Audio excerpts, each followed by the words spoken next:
చీరలు ఎందుకు తెచ్చుకోమన్నారంటారు? తెచ్చాము. మీకు తెలుసా? లేదు. మీకు లేదు, మీకు కూడా తీసుకురమ్మని తీసుకురమ్మన్నారు. కాల్ చేసి సారీ అందరూ తెచ్చేసుకున్నారు శారీస్. ఎందుకు తెచ్చుకున్నారు? అమ్మయ్య, అందరూ ఒకటే చోట ఉన్నారా? అన్నాం. అందరినీ పట్టు చీరలు తెచ్చుకోమని తెచ్చుకున్నారా? ఇవ్వండి.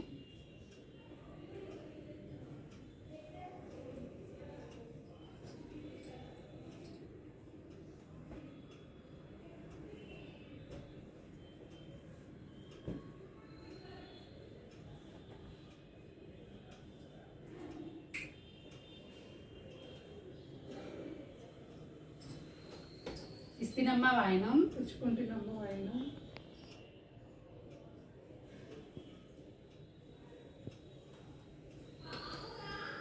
ఇస్తినమ్మా వాయనం.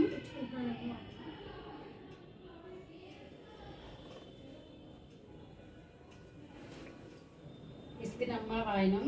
తెచ్చుకుంటున్నామా వాయనం.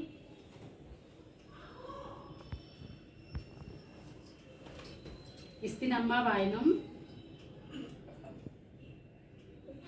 పుచ్చుకుంటున్నాము ఆయన.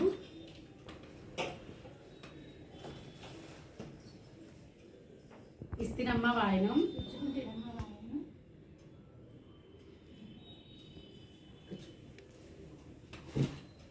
ఏంటి మా చేతిలో పెట్టారు? ఓ అదా, ఏం లేదు, కార్తీక మాసం కదా ఇప్పుడు. పంతులు గారు 5 ముత్తైదులకి పట్టు చీరలు పెడితే మంచిది అని చెప్పారు.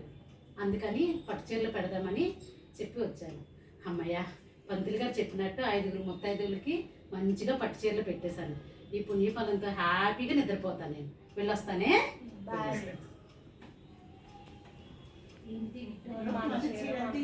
మన చీర మనకే పెట్టారు. చూడండి ఎంత తెలివైన ఆవిడ. ఖర్చు లేకుండా చేసుకుంటాం. ఇదే కదా మరి పంతులు గారు చెప్పారండి. పంతులు గారు చెప్పారంట. మరి నిద్ర కూడా పోవచ్చు అంట బాగా. మన చీరలు పెట్టి మనకి